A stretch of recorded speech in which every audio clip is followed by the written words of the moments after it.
sebuah kebahagiaan tersendiri bagi saya. Saya pagi ini berada di Lombok Barat.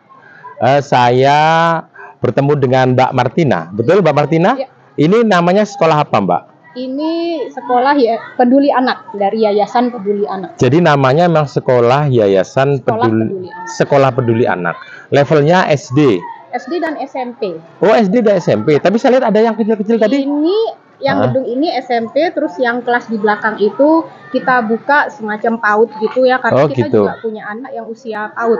Oh gitu. Jadi mau tidak mau kita harus adakan lah. Dan ini diasramakan, Mbak? Oh, ini diasramakan? Ya, jadi kalau untuk sekolah kami menerima anak dari luar yayasan juga. Oh. Mereka bisa datang sekolah di sini gratis. Oh, gratis. Gratis. Yang dari luar? Yang dari luar boleh. Tapi kalau umumnya sekolah di sini berbayar, Mbak? Karena ini swasta.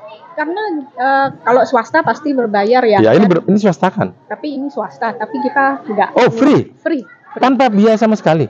Bahkan kita kasih baju seragam, kita kasih makan siang juga. Karena ini sistemnya full day school, Senin sampai Jumat. Oh gitu. Terus apa namanya syarat sehingga dia bisa free studi di sana apa syaratnya?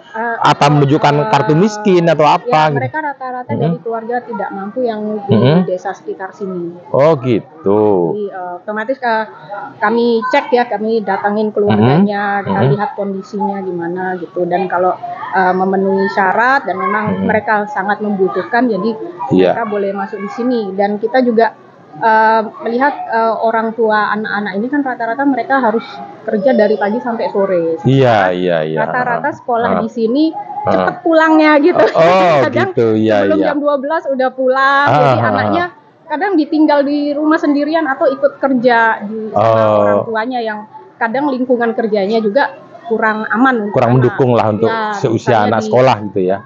Pemilahan sampah, gitu. Batu. Iya. Itu masih banyak. Jadi dengan mereka masuk di sini, mereka setidaknya sekolah sampai minimal jam 2. Gitu. Ini sebelum saya mendapatkan pencerahan banyak dari Mbak Martina, ya saya kepingin mengekspos sekolah ini sangat layak untuk ditiru. Sarana prasaranya sangat mengingatkan saya ketika di Eropa gitu.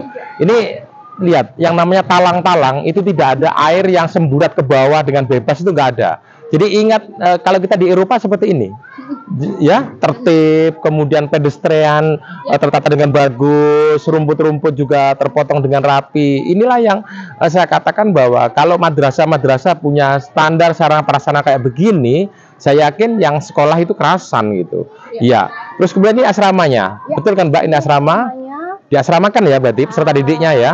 Ya, kecuali yang mereka dari luar ya, mereka masih bisa tinggal. Oh, jadi ini tidak wajib semua di asrama, tidak ya? Tidak, karena anak-anak yang bisa tinggal di Yayasan Peduli Anak itu memenuhi kriteria yang mereka entah yatim piatu, anak terlantar atau anak korban kekerasan. Jadi intinya mungkin mereka tidak punya keluarga atau orang tua yang bisa mendidik atau bahkan keluarga mereka itu justru tidak aman untuk mereka. Terus sekarang gini Mbak, ini kan nirbiaya sama sekali kan? Nah, terus berarti harus ada fond yang kemudian mensubsidi atau mendanai dari aktivitas pendidikan dan kebutuhan makan macam-macam di sini tentu kan? Nah, itu kira-kira yang paling besar fond dari mana Mbak? Dari sumbangan masyarakat sebenarnya. Jadi setiap anak di sini itu kami buatkan program semacam orang tua asuh. Jadi mereka punya sponsor yang membiayai untuk makan, untuk pendidikan mereka. Masyarakat lokal? Lokal dari Indonesia banyak, sebagian dari Indonesia dan sebagian dari luar negeri, seluruh dunia. Oh gitu. Jadi kalau lihat kami, jadi internasional sekolah ini? Internasional. Yayasan kami juga terdaftar di Belanda. Di jadi Belanda? Misalnya orang-orang dari Uni Eropa yang mau menyumbang ke Peduli Anak itu bisa dapat tax deduction. Kalau di Indonesia semacam apa namanya font terbesarnya di Indonesia apa? Misalkan kayak RCTI atau apa gitu nggak ada? Nggak ada sih. Nggak ada ya? Nggak ada. Jadi kita kerjasama sama individual atau perusahaan-perusahaan. Oh, Unilever gitu. Frisian Flat. Oh gitu, ya. Jadi perusahaan multinasional gitu ya. Sekarang gini, ini itu kan internasional. Jadi font manapun bisa menyumbangkan dananya di sini. Terus model manajerial di sini gimana, Mbak? Karena ini kan gede banget. Artinya gede banget itu baik luasan tanahnya maupun jangkauan kemitraannya gitu loh. Intinya kalau rata-rata kita semua kalau kita mau menyumbang ke suatu yayasan sosial, kita kan mau transparansi dan kita mau yakin bahwa uang kita itu, sumbangan kita itu digunakan ya sesuai sasarannya gitu. Ya, oleh karena itu kami paham sekali dan semuanya itu transparan. Kita tiap tahun bikin laporan keuangan, yayasan kami juga sudah diaudit gitu. Jadi semuanya kegiatan kami apapun bisa ditemui di website, media sosial. Oh gitu. Bahkan kita juga open kok kalau ada yang mau berkunjung, mau volunteer lihat di sini itu bisa. Terus ada semacam blog atau apa yang bisa kita tuh melihat lembaga pendidikan ini gitu. Ada blognya gitu. Website gitu ya. Instagram. Oh komplit ya? Oh komplit ya. Oh luar biasa. Jadi ini jaringannya internasional ya, Mbak. Berarti artinya kami kerjasama sama sekolah atau universitas luar negeri juga, mereka lokal dan internasional ya, mereka sering kirim mahasiswa untuk entah KKN atau internship seperti itu. Terus misalkan gini, Mbak, ini kan berada di Lombok Barat, ada anak di luar provinsi mau ke sini gitu, diizinkan studi dengan standar yang kayak Mbak sampaikan, gratis tadi, karena yatim, karena tidak mampu secara ekonomi, masyarakat gitu, bisa gitu ya?